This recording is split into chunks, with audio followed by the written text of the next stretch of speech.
Jesus. You know, this really sucks. What did you do? It's not working. The Wayback Machine's just not working. I told you should have got Mr. Peabody and Sherman to get you the fucking instructions. He didn't want to give it to me. He said I could figure it out myself. Did he know who he was talking to? Yes, that's why he said I could figure it out myself. Obviously, you can't. Look, it's not my fault. Who's at the controls? This damn thing's glitching. Who is sitting at the controls? This thing's glitching. Who is sitting at the controls? Me or you? You. Bullshit. I have a microphone in my hand, motherfucker. Anyway, now, listen. Look. Just steal a line from Back to the Future. Not where in the hell are we? When in the hell are we? According to the readings, we're in the 90s. Okay, there were decades to be in the 90s. Not many. Not many. Would you rather be in the 30s? Yeah, you're right. Okay, then. Okay, so, ladies and gentlemen, hopefully you are hearing us because we are kind of trapped in the fucking 90s for right now. I told you we should have stayed in the 80s. Yeah, I know, but, we had to go back. We're trying to go home. I don't want to go home. I want to stay in the 80s. I think is my home. Trust me, we all want to, but this is ridiculous. So, we are now clearly stuck, like, in the 90s. So, I am the Blue Dragoon himself, Daniel the Dragon. Welcome to the Dragoon's Lair podcast, where we are currently trapped in the 90s. I am joined with me, as per usual, my co-host, King Hamster Pellet himself, who is not too happy with me right now. No, I will be King Hamster Pellet, because that hasn't been established yet, because we're in the fucking 90s. Oh, who gives a shit? I do. But we're talking to our audience in the future. How does that work? There's no internet in the 90s. When will then be now? Soon.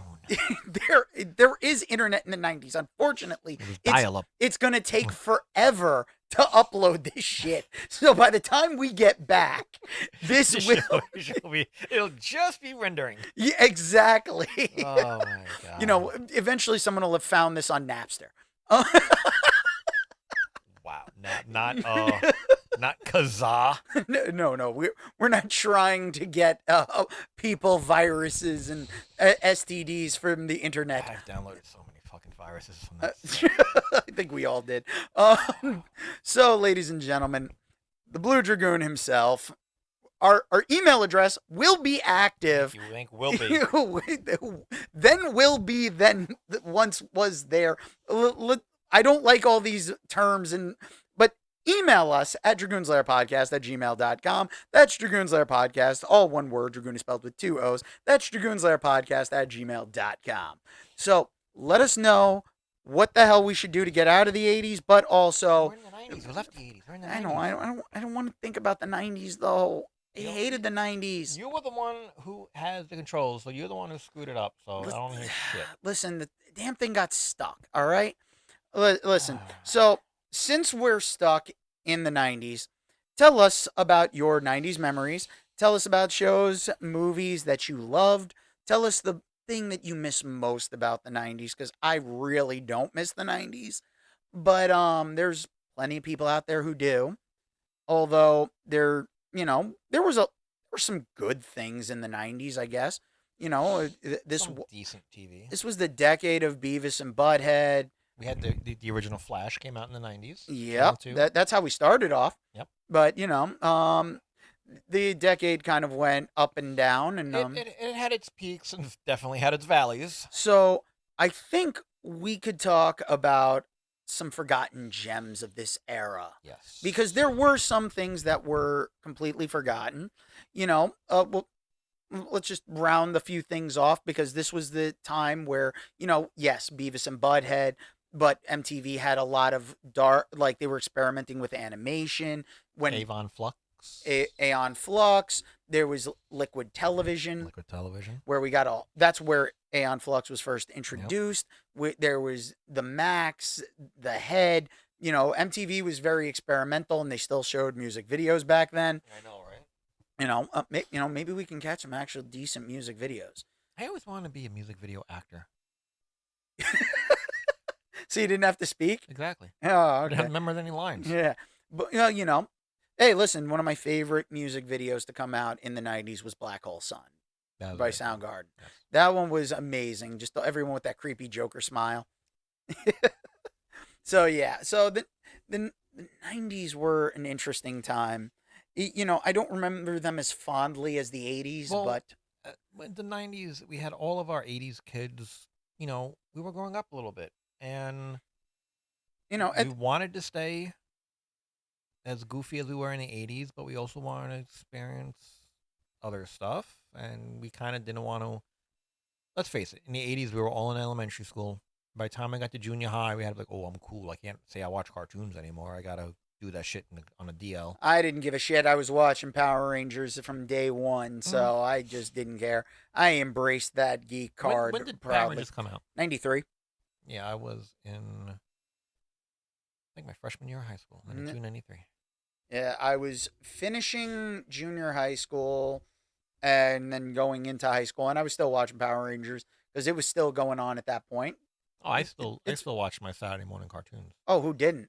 Everybody who didn't was lying back then. And I mean, yeah, there were some terrible cartoons back then. But we had some good stuff. It was a renaissance back then. It was the introduction to a lot of anime that came out. So I mean, the 90s didn't completely suck. No, it didn't. It had some very good hidden gems. Yeah. So, what's a hidden gem, television wise, that you remember that we can share these experiences while we're stuck here trying to get this equipment to work again? Come on. Can you handle this while I start trying to fix this? He's gonna start hitting the fucking Wayback Machine. We're gonna end up in fucking prehistoric era. Listen. I can get this thing to work. It's just gonna take a little finesse. Hit it with a hammer. Listen, R2's trying to fix it, okay? Shut the fuck up. Anyway, one of the hidden gems that I kind of watched came out in 1994 on the USA Network. Okay. Duckman. Oh, I love Duckman. Duckman. It was about a bunch private of detective, but anamorphic ducks. Oh, it was disturbing. It was disturbing. The cast was Jason Alexander as Duckman. Yep. We had Nancy Travis as Bernice. Greg Berger as Confed Pig. E.G. Daly as Mambo. Hit the wrong button. And basically, we had Dweezil Zappa as Ajax. Yep. And rounding out the cast of people you would know, Mr. Tim Curry as George Herbert. Yep. I just remember stumbling upon this at like 11 o'clock at night on the USA Network, which at the time was channel 15. And like, it was like one of those things I couldn't turn around. I'm like, what the fuck am I watching? We have a duck with two heads. What the hell am I watching? Oh, and then, like, because again, we were still coming out of the 90s where cartoons were all wholesome and gummy berry juice, and it wasn't like in your face. There was a lot of innuendo back then, but now you were too little to really understand it. But now it's like, what the fuck am I watching? It had one duck with like tits out the ear. And he kept trying to moat. I'm like, what the hell am I? I'm like, I shouldn't be watching this, but I am going to watch this.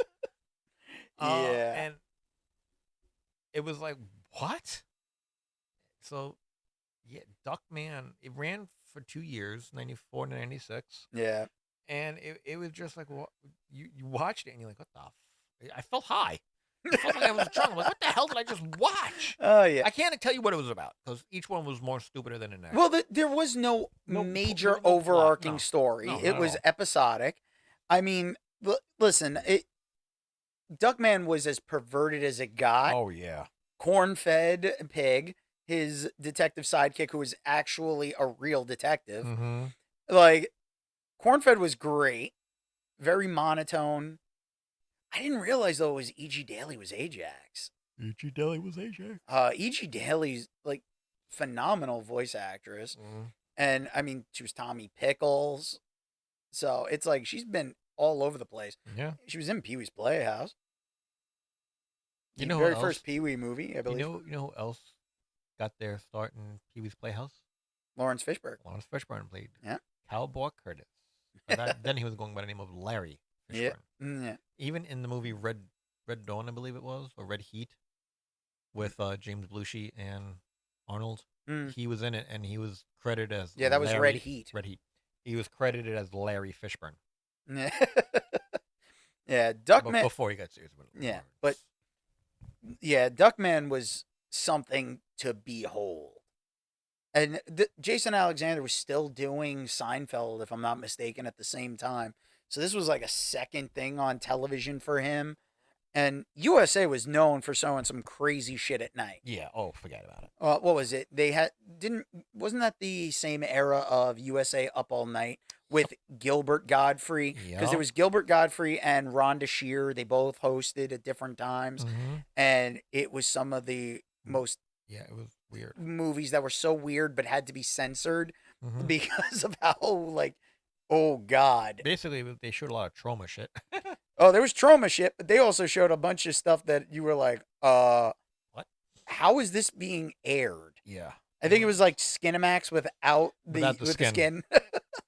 Which was funny how, like, after like 11 o'clock, Cinemax became Skinamax. It was just softcore porn. Yeah, it was worth it back was then. worth Some of the You would movies. nap. You come home, nap in the afternoon. Oh I yeah, found my Skinamax. yeah.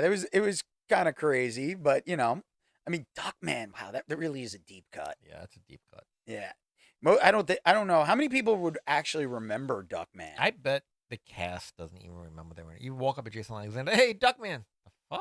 I think he would. Maybe. Because you know what, he'd be happy somebody remembers something other than Seinfeld, Costanza. yeah. Duckman. Yeah. Duckman. And what was it? They had the two teddy bears that were the assistants Mhm. at the Duckman's private investigator. That he killed them constantly, tore them to pieces. They were the original Teddy, Kenny. Oh yeah, they were. They got shredded like repeatedly. Oh, didn't South Park come out in the 90s? Let's find out. I believe it did. Yeah, I believe it did. I mean, what is it? It's been over 20 years. Yeah. I think they're on like season 26 or something for South Park. South Park debut.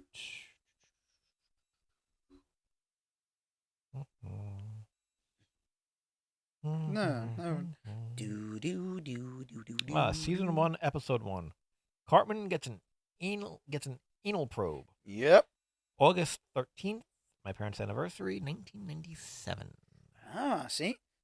So pretty much right after Duckman? Yeah. Because Duckman ran for 2 years, ended in 94. Ended in 96, and this came out in 97. Kind of, Yeah. picked up the slack, and everyone went, what the fuck? Yeah, so that's pretty cool though.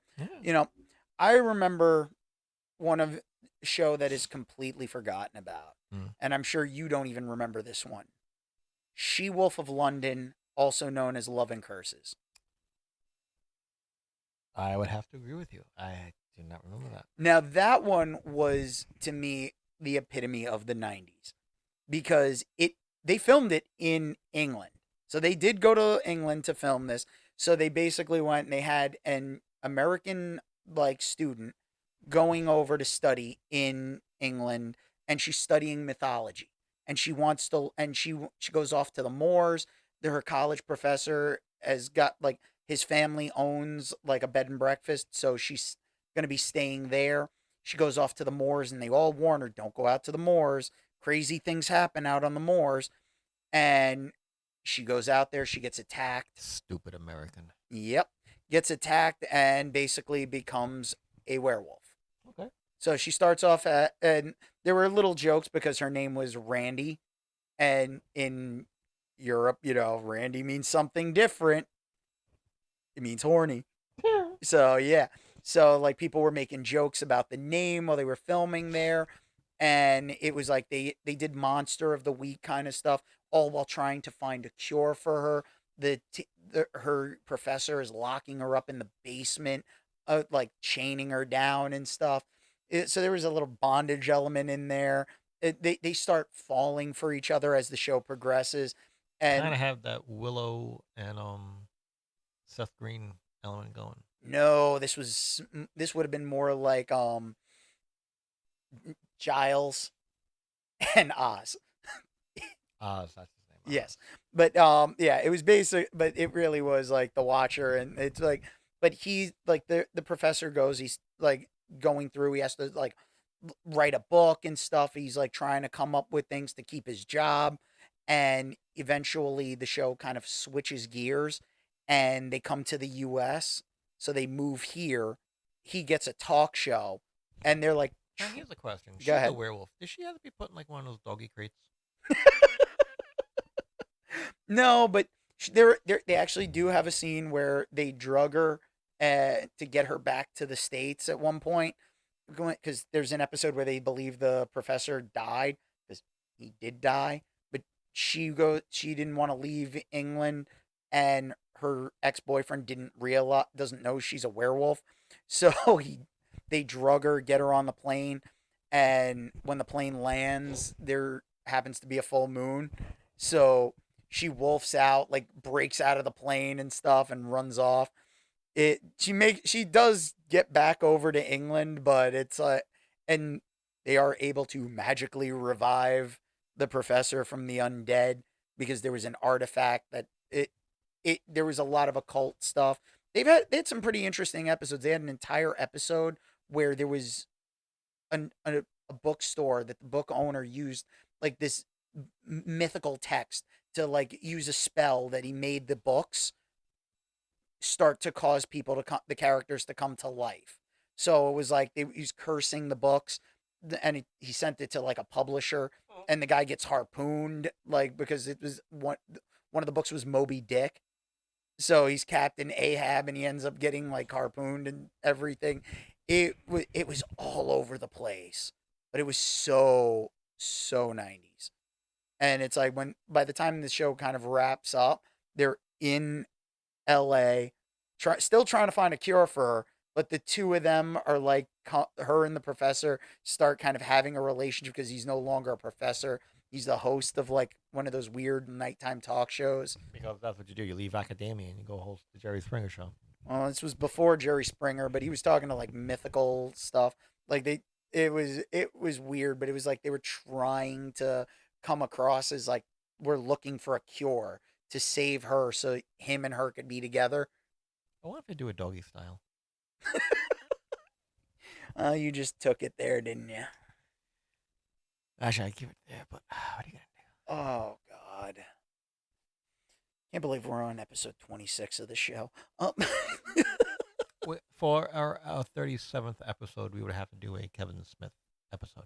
All right, I'm more than willing to do Just a. throwing it out there. Yeah, well, we'll keep that in mind. Write it in your notepad because yeah, the 90s ain't helping us that much in this point. Although we did have some good movies. Okay, Clerks yeah. came out. So what's another forgotten gem from you? Well, I'm gonna go back to my world of cartoons, and I'm gonna have to go to the Pirates of Dark Water, Ah, yeah. Channel 5. Really? Yep. I thought it was ABC. Nope, Channel 5. I remember it on Saturday mornings on ABC. It started its life on Channel 5. Mm. And getting it, so did Animaniacs. Yeah. Then it went to Channel 11. Yeah, but that was more of a Fox and Warner Brothers deal. But no, Pirates of Dark Water was great. Only problem that I had with It that. didn't end. Right. Well, they kind of, yeah, because the whole thing was Planet Hyrule, not Hyrule, that's Zelda. Myrrh. Myr, thank you. Planet Myr was being overtaken by this evil dark water, released by a dark entity.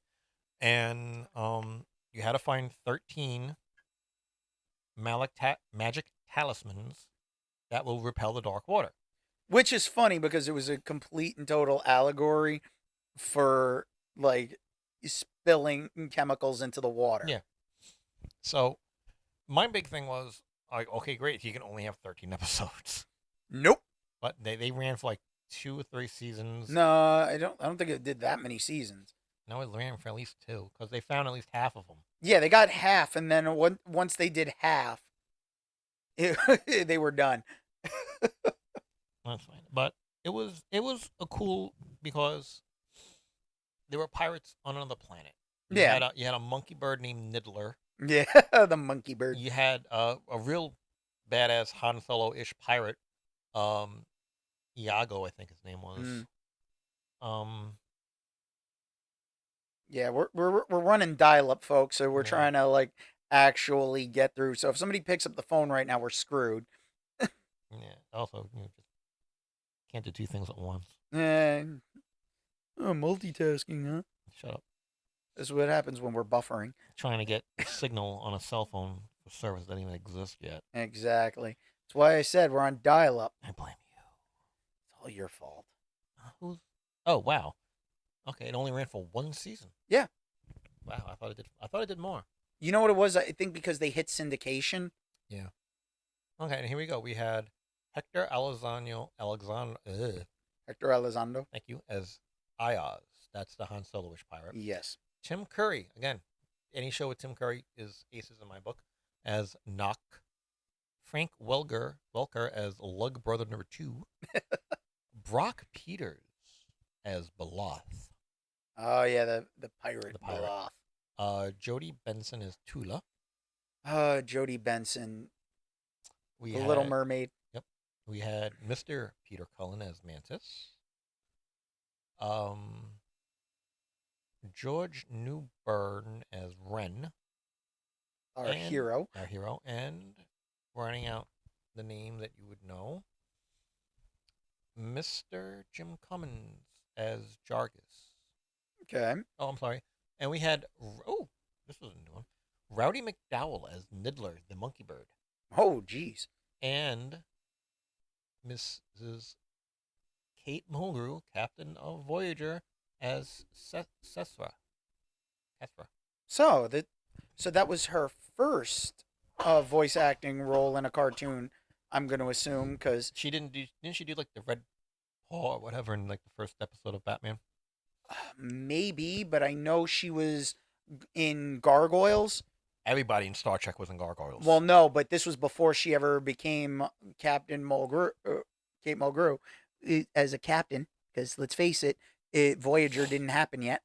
No, we still got a couple of years before Voyager. Yeah, but then again, Jerry Ryan was in The Flash. I still have to go back and watch that. Mm. So yeah, but yeah, because she played Titania, Queen of the Yes, Fairies. she did Batman the animated series, 3 episodes. She was the Red Claw. Oh, that was the Batman and Catwoman Yeah, episode. it was the first ones. Yeah, no, well, remember there was that multi-parter, I think. Yeah, I think it was the first 3 episodes. No, first episode to air was the one with the Joker like escaping Arkham. Jingle bells, Batman smells, Robin laid an egg. I thought that was the Christmas episode. That was like the first episode. No, well. Yeah, she was Red Claw. Yep. So, okay. Yeah, so Pirates of Dark Water, very underrated.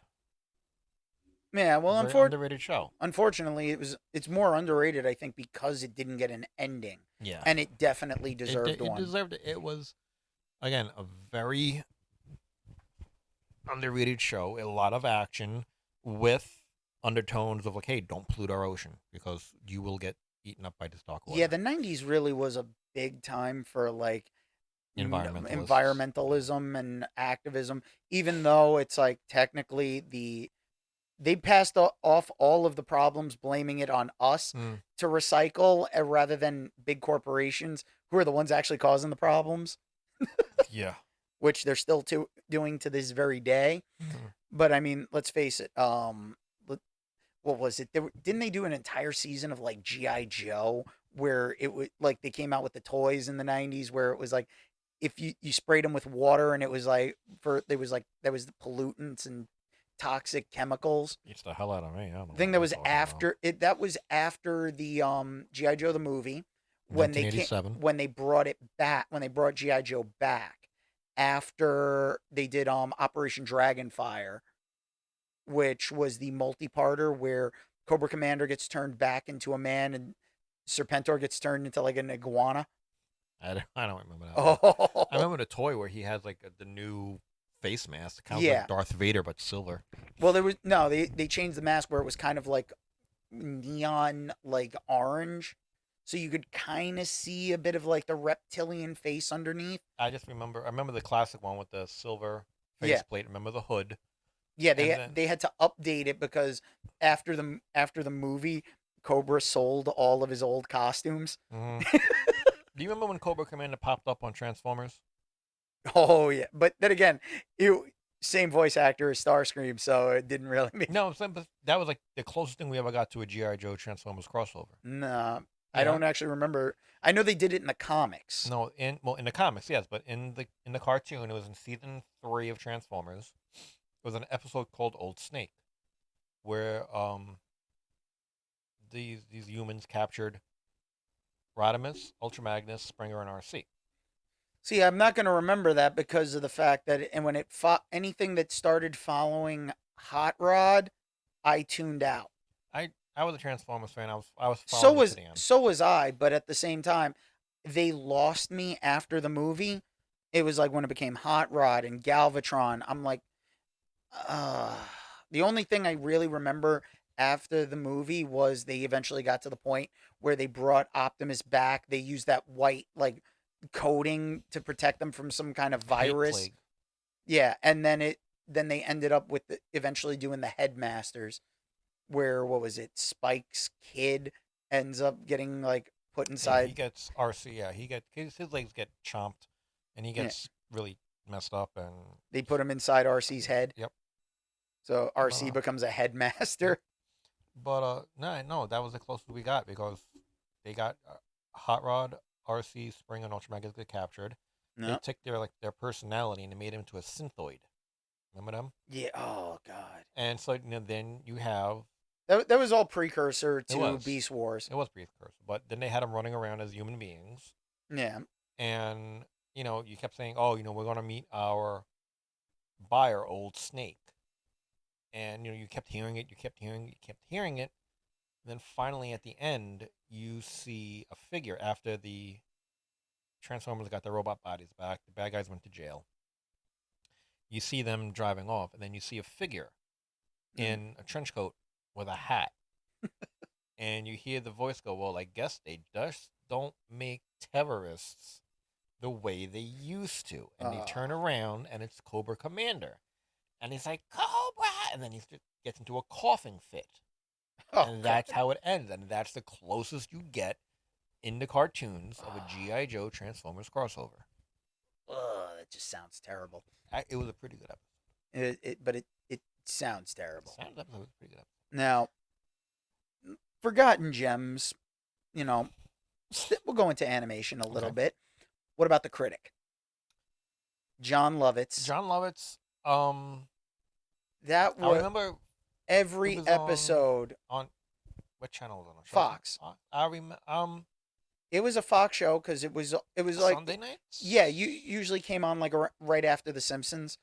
Um, that was usually just a blur to me when I Mm. was flipping channels. I Uh, remember hearing about it. I remember John Lovett, hearing the voice, and I never it really got into it. stinks. See, I love the critic because it was like the New York background. He was a New York City movie critic. So it was like it was one of those things like I always wanted to be like that, just not with the fake toupee that he would Yeah, put on. That at the beginning of every episode, the bird would you steal take it off. the. Yeah, It's like, but it opened up every episode where it's like something weird would come on the alarm clock. He'd be watching some weird movie parody, and he'd just be like, "It stinks." it was just. Oh, come on! It's John Lovitz. Yeah, but the thing that killed me about that was some of like the parody stuff that you saw. They had Speed 2, Speed Reader, And and if you read under 50 words a minute, you blow up. and I remember that one. I remember. the It's building blows Speed up. Reader. If you read under 50 words a minute, your building will blow up. The cat in the wait, let me start over. Boom. That and then they had the Rabbi PI with Arnold Schwarzenegger. I mean, That's not kosher. that's no bullshit. Some of the shit we were allowed to get away. I mean, if you thought we got away with shit in the 80s, holy fuck, the 90s. Yeah, It was just like, let's see what we can do. let's push the boundaries a little bit Like, and find out. Here's the line. We're going there. We're going up, up, and away. Yeah, I mean, let's face it. The '90s didn't like. There were certain things that didn't get their due Yeah. because Friends was like such a popular show, Meanwhile, most people forgot there was a show that was exactly like that before Friends, Living Single. Yeah. Living Single, the premise was virtually the same. You had a group of friends and like they're all interacting. You got some of them are working together at the magazine, some of them aren't, but they were all living in a New York apartment. It's like, are you fucking kidding me? Mhm. It's like it legitimately was, and I think it had some better storylines than Friends. Yeah. Well, okay. Here's a perfect example of that. Do you remember the Van Damme movie Time Cop? Oh God, unfortunately. Okay. They made a TV show, Time Cop. Same premise, same everything they did in the movies they did there. Okay. That lasted 5 or 6 episodes. Thank You God. you fast forward, I think to like late 90's. They decided to redo it, change up the premise a little bit, call it 7 Days. Okay, they called it 7 Days, where the whole thing was it was at Area 51. They had radioactive isotope from the spaceship that crashed. Oh, I don't even remember Yep, that. it was a great show. That It was a great it show. was. It was no. It was really good because it blended your action, it blended your science fiction, and it blended your comedy. Because Anthony LaPaglia played the main character, and he was hysterical because he was in an insane asylum, and the government took him out to fly the sphere to go back in time. But the thing was, you can only go back in time 7 days. Okay, so you can't go back to like the 20s, and that's what kind of made it better than Time Cop, because yes, you can like something happened, some place would be attacked. Okay, they would go back 7 days. So when he would send the guy back 7 days, he would call this phone number, give the password, which is conundrum. They know he was telling the truth, and God, that just oh. it wasn't that horrible. It was really good. You say that, and as you relay the premise, I'm literally getting a headache. No, watch an episode. It's on YouTube. Just watch an episode. I don't want to. Yes, you do. You No. watch an No, you made me get stuck here. You're watching an episode. Fuck you.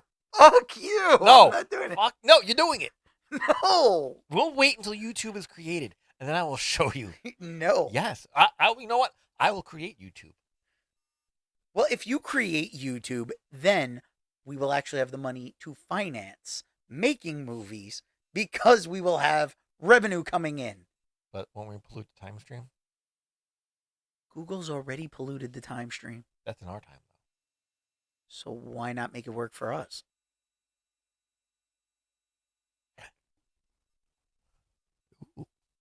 I never said I was a superhero.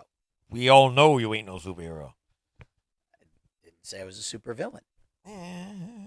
Anyway, I am an anti-hero.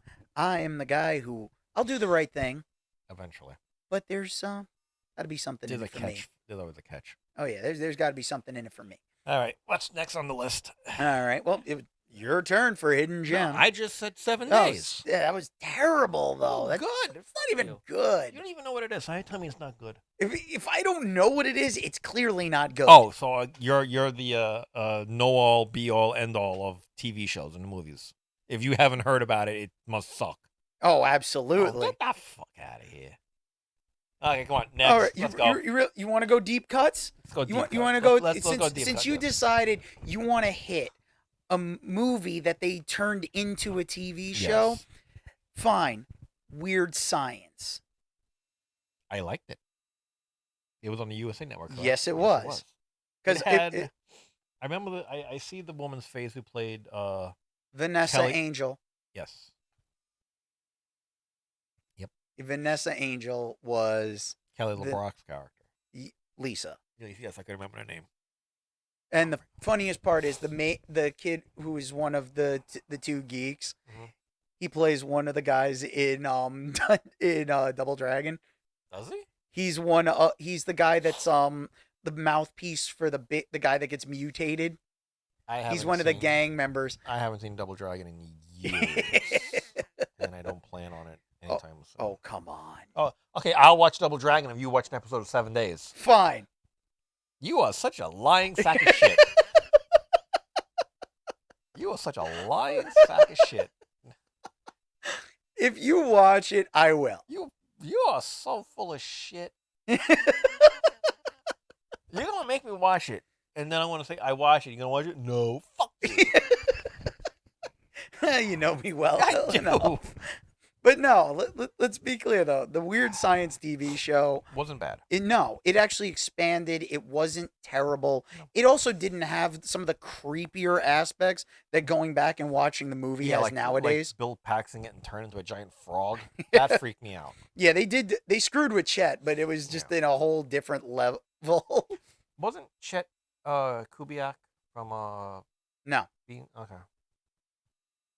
from Parker Lewis Can't Lose. Yeah, wasn't he? Which I actually got to meet Corey Nemec, and I felt so bad that he didn't have a big line at his table at a convention where I was like, he's actually a nice guy, and he's done some interesting stuff. I would have assumed he would have had a bigger following. Well, he was also on Stargate. Stargate towards the end of. Yeah. Was it SG-1 or was it Atlantis? SG-1. Yeah, he was on that for a while. He was on Stargate, but he had also done The Stand. Yes, he did. Which I will say the first version of The Stand that, what was it, 8 hours, I think, because it was 4 parts. 97, right? I think so. That was you see that's a deep cut in and of itself. Yeah. The Stand, Stephen King's It, The Langoliers, all those made for TV versions of Sleepwalker. The Tommyknockers. Yes, the Tommyknockers. Ooh, that was good. no, it was not. No, I mean good as in that was a good one. Oh yeah, deep cut. I'm not talking about the film itself. Okay, just want to make sure because no. It had an interesting cast, but it didn't. No. No. Some of the ones it just didn't work. There was something about it was like Stephen King in the 90s was like direct made for TV. Mm-hmm. They saw like this is where we're gonna put most of his stuff. Which I mean, with the exception of his big stuff, like The Shining. Yeah. Oh, The Shining. If you don't be sued for royalties. The boy's got the shinning. Don't you mean The Shining? Shh, boy, don't you be sued for royalties. Yeah. But The Shining. Well, The Shining did get it got a theatrical debut, but no, it actually got they redid the made for TV The Shining, and it was like multiple parts. What's the guy's name from Wings that was in there? Oh, Tim Daly. I think so. Tim Daly or the brother? The one that was more the pilot. Tim Daly. He did the voice of Superman. Yeah. So he played Jack Torrance in this TV version where it expanded and they actually it's not Jack Nicholson freezing in a maze. No, it's literally they blow up the mansion. Yep. Which you can actually go because it's the Stanley Mansion out in Colorado. Yeah, but they also went and then they did later on. They've kind of continued the series with Dr. Sleep. Is supposed to be like a sequel. I thought it was a prequel. Sequel because Danny's older. That was the one with Ewan McGregor, right? Yes. Yeah. All right, here's one that was movie 80s, TV show 90s, and I know you know it. Highlander. See, now that was an interesting show.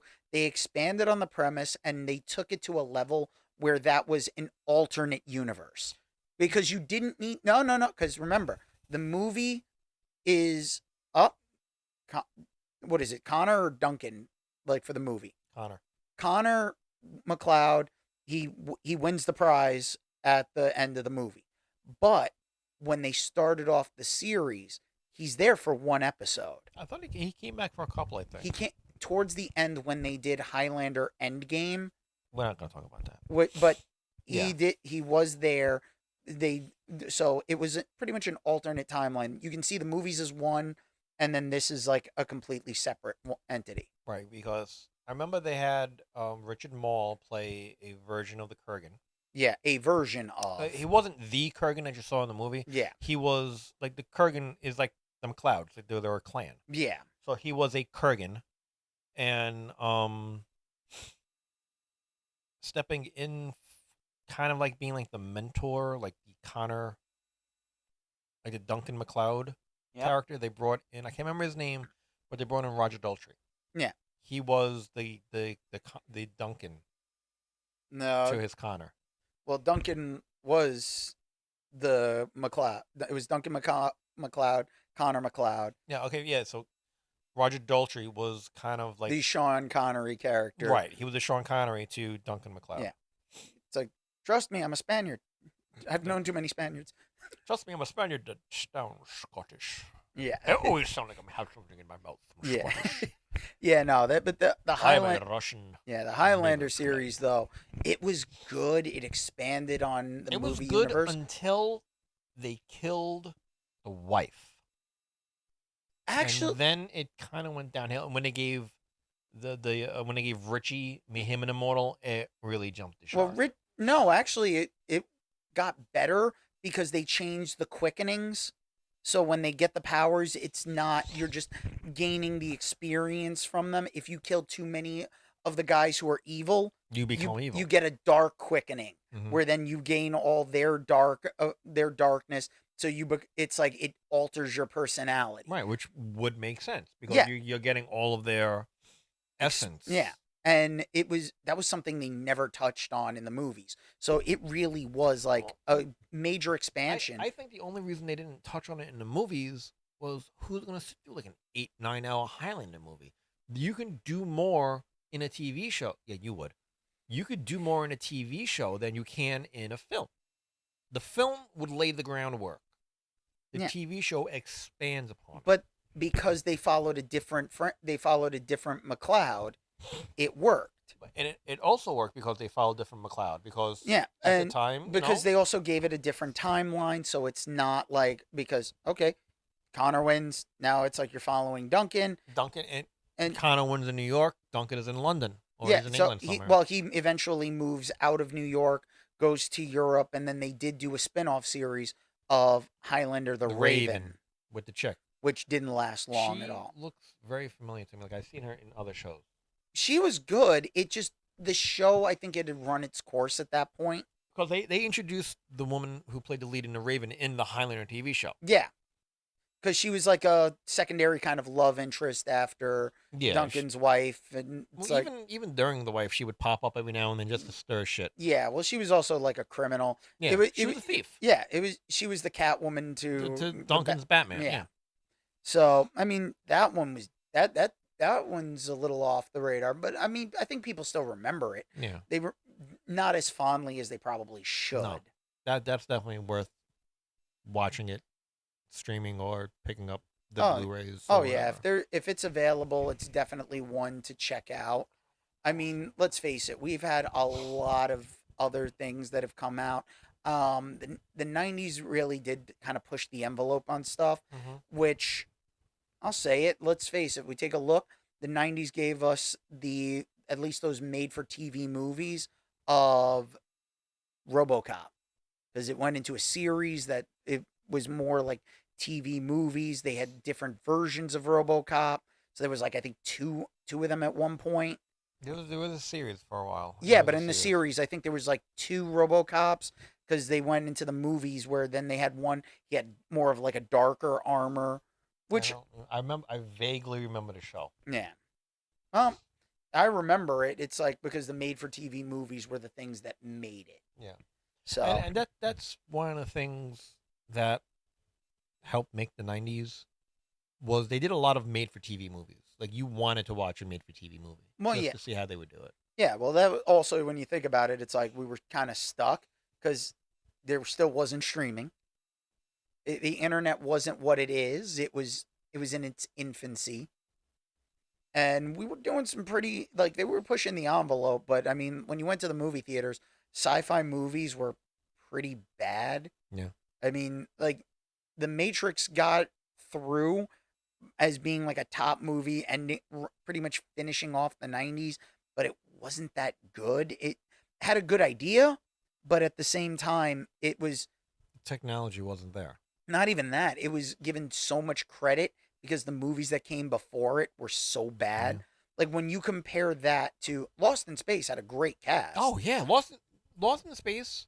It's a fun movie. but it's not a good movie. No, I didn't say it was a good movie. It was a fun movie. Yeah, but that's what I'm saying. It's when it came to sci-fi, it was pretty bad. Right, and I mean They were they more they, experimental on they television, were, and they got away with a lot but more.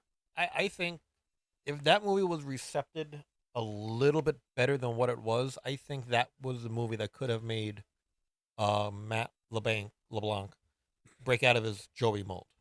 Because not for nothing, when you see him in that movie, you're kind of like, okay, he could be a bit of a tough guy. You know, he could have had the action chops. Yeah, He could have been it. You know, start him off as like a sidekick, the partner of somebody, and then bring him into his own as a lead in an action film. If that film was a little better received. yep. Oh, my nose. It's the '90s that did too much cocaine. That was the '80s. Same difference. No, Anyway. so now come on, give me something. Give me a deep cut. Oh man. Okay. Okay. We talked about this before. Yeah. The action pack. Oh, the Okay, but yes, the action pack gave us great shows like Xena and Hercules, but I'm going when they did The Bandit. Kind of ripping off of Smokey and the Bandit, where the guy drives, instead of a Trans Am, he drives a Dodge Stealth. And for those of you who have never sat in a Stealth, those are cars made for midgets. Okay? The seat, I sat in one time and I couldn't fit myself in the car. Was I had Puma it- driving? Huh? Was Puma No. driving? Okay? This seat all the way back was the equivalent of having a normal seat sitting up on a firewall, okay, of a car. Oh God. I had to like suck in my gut, smush myself down on the seat, swing my legs in, basically recline. I was basically sitting on the top of the chair, okay. And I'm like, if I ever bought a car like this and get into an accident, I'm a dead man. Even I get into a little fender bender, the car would have crumpled around me. And the guy who played the bandit, Brian something, I'm gonna look up his name in a second. He's a decent sized dude, and they made him wear a cowboy hat. I'm like, there's absolutely the modifications that needed to be done to that car to fit that actor. Brian Bloom, that's the guy's name. Nah. To fit that actor in a car with a cowboy hat. Okay, it's like no, but you did have some. I mean, the premise was good. It was like watching a Smokey and the Bandit, an updated Smokey and the Bandit movie. It did it paid its respects to the original. It's a fun, rainy afternoon, nothing's on. Fuck it, let me watch Bandit. Yeah. See, now I'm gonna go '90s. Gotta give Bruce some love because it was the '90s. So our hero Bruce Campbell, The Adventures of Briscoe County Jr. See, I remember that, so I wouldn't call it a lost gem. It is a gem. I'm not saying it's not a gem. I wouldn't call it a lost gem. But how many people have really seen it? You The got to be hardcore fans. Seen the it. hardcore Bruce Campbell fans know The Adventures of Briscoe County Jr. Mm-hmm. And in all honesty, it had an amazing cast. Mm-hmm. But Bruce, this was a vehicle for Bruce Campbell. Come on, he was right here. Just the first sentence. Set in 1893, Bruce Campbell stars as a titular hero, a Harvard-educated lawyer turned bounty hunter, which is what you do. You go to Harvard and you become a bounty hunter. Chases after the gang that killed his father. The Western created by screenwriter of Indiana Jones and the Last Crusade, right there. Yeah. And Carlton Cruz. He did Lost, The Bates Motel, and you know him from Burn Notice. Mm. Has plenty of adventure, abstract humor, touches of science fiction, but unfortunately only lasted one season. Underline unfortunately. Yes. Because it is unfortunate because it was an amazing show. Yes, it was. I mean, the comedy elements to it, the serious dramatic moments. Mm-hmm. They hit like everything you could possibly think of that would you would think this thing just gave you every range of emotion all in the guise of a western. Yeah, and I mean, I mean, hell, it had Billy Drago in it. what more do you need than Billy Drago and Bruce Campbell? And John Aston. How this show didn't receive like Emmys?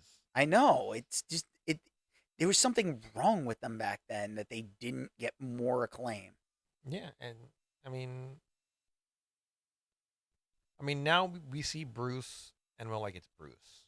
How the man, from all his cameos in the Spider-Man and the Marvel movies, it's like he's Bruce Campbell. Yeah. Ash, you know this, and I don't know. Maybe he was trying to at the time get away from the Ash character. He didn't want to be pigeonholed into just being Ash. Well, I think this was one of those moments where it's like he's not working with Sam and Rob. Right. Where he's not getting the shit knocked out of him. where he can stretch. He can act Act. instead of getting His slapped around like he was one of the Three Stooges. And that's one of the reasons I enjoyed Burn Notice as much as I did. Fuck Michael Weston. I was watching it for Sam X. He had the great one-liners, Didn't they give his character his own movie? Yeah, it was called Burn Notice: The Rise and Fall of Sam X. Yeah. And in Burn Notice, Bruce Campbell, whenever he would go undercover, he would always go as he was a baseball player. I'm drawing a blank on his name right now. It'll come to you. It'll come to me after we get like sucked back to the 1800s. Oh God. Yeah, but he would always use this Chuck Finley. Thank you, Chuck Finley. He would always use the pseudonym Chuck Finley. Yeah, In your Tourette's is kicked in. It is. In some way, shape, or form. It would be C. Finley, Charles, whatever. And in the movies, Rise and Fall of Sam X, you figure out why he loves Chuck Finley so much. It was a great movie. And at one point, Bruce, in the Sam X movie, picks up a chainsaw, throws it at somebody, nails a person in the chest, and he goes, groovy. And I was like, thank you, Mr. Campbell. You, yes, Yeah. we got a groovy with a chainsaw. We got a groovy chainsaw. Yeah. So let's get to your last one Oh, my because it looks like we're starting to power back up. Good. Don't fuck this up. So- can I go? Yeah, you're number one too. Mm. Can I go obscure TV movies? Can No, I'm not going to.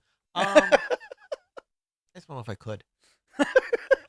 I would have to say Sliders. Sliders is a weird show because it had its run on two different stations, and yet it started off so good. It did. It started off fine as like an episodic show where it was hit and miss for a while.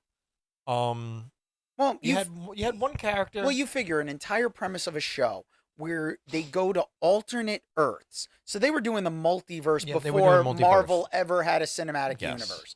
So they hit the multiverse. And they were trying to get back home. Right. Because and the they didn't use a telephone booth. They used a car. The guy had a super huge universal remote control. Literally universal remote control. And he kind of forgot to program his home.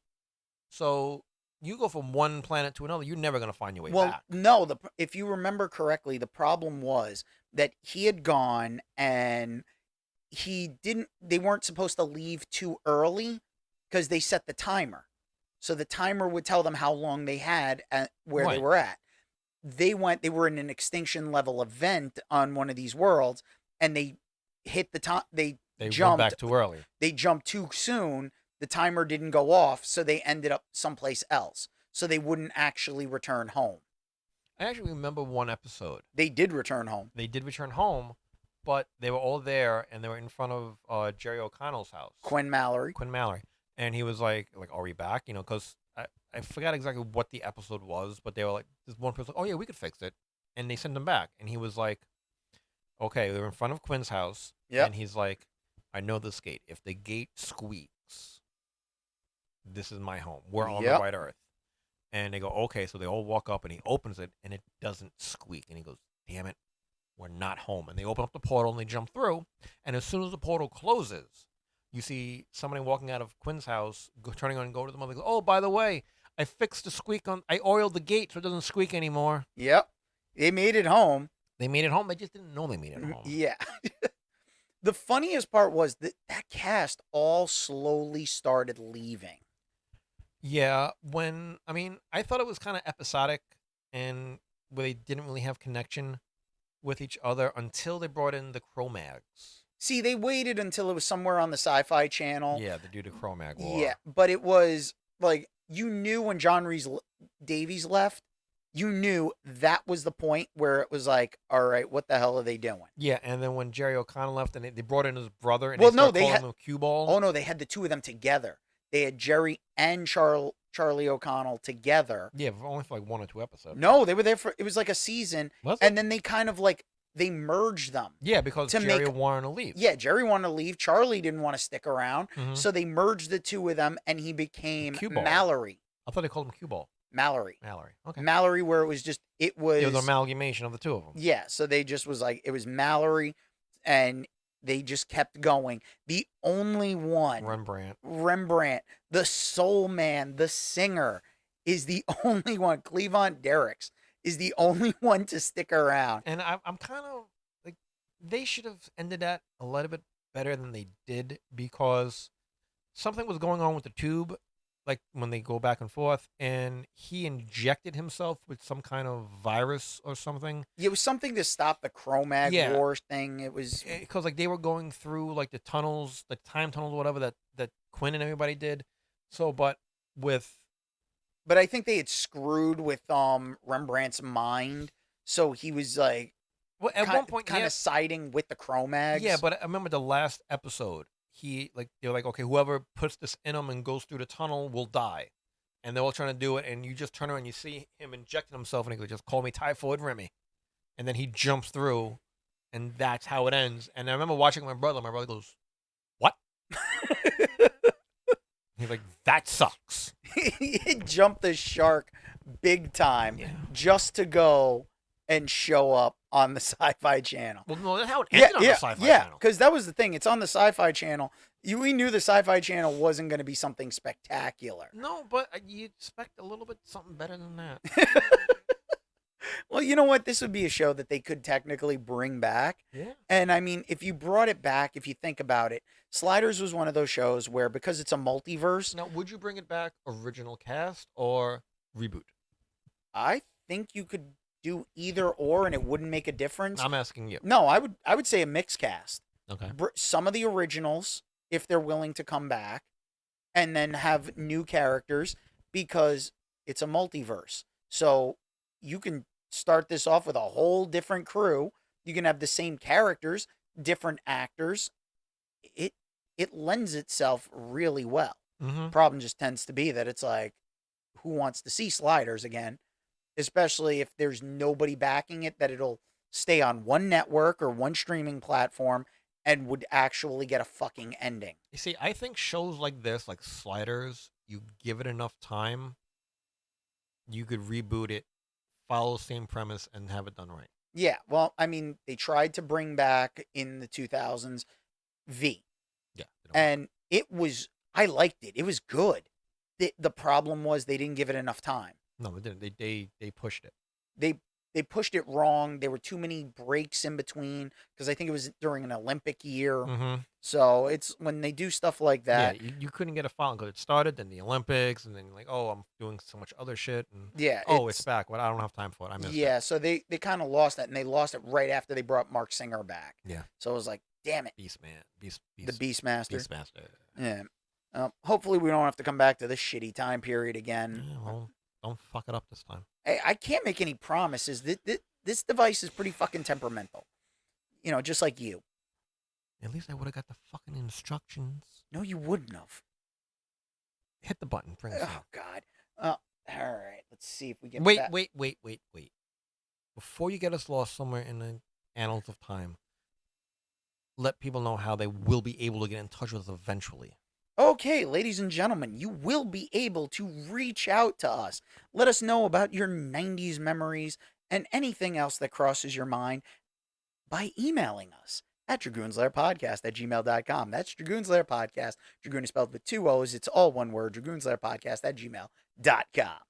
And you can find me eventually on my social medias at Blue Dragoon 13. You can find me Twitch, TikTok, Instagram, YouTube when that comes out. And you can follow on my YouTube channel.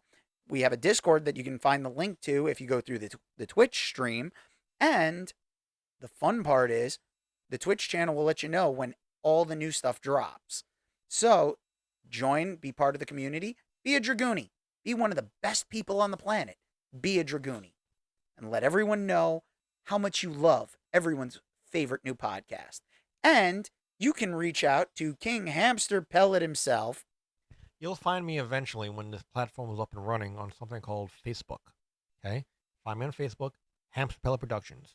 You can, excuse me, also follow me on Instagram when that launches at, oddly enough, Hamster Pellet Productions. So, those are the two ways you can find me. I'm going to be posting shit. I'm going to take some of the links from YouTube and post them on the Facebook page so you can see us in all our Dragoony glory when Facebook becomes available if this putz doesn't get us lost in time. Oh, jeez. Our next stop, $10 is going to be on a Titanic. No way. I'm not that bad. And we're not doing the Titanic. No. We'll end up on the Titanic. Yeah, I didn't see the Titanic movie. I don't have any intention of going back that far. It sinks. Of course it does.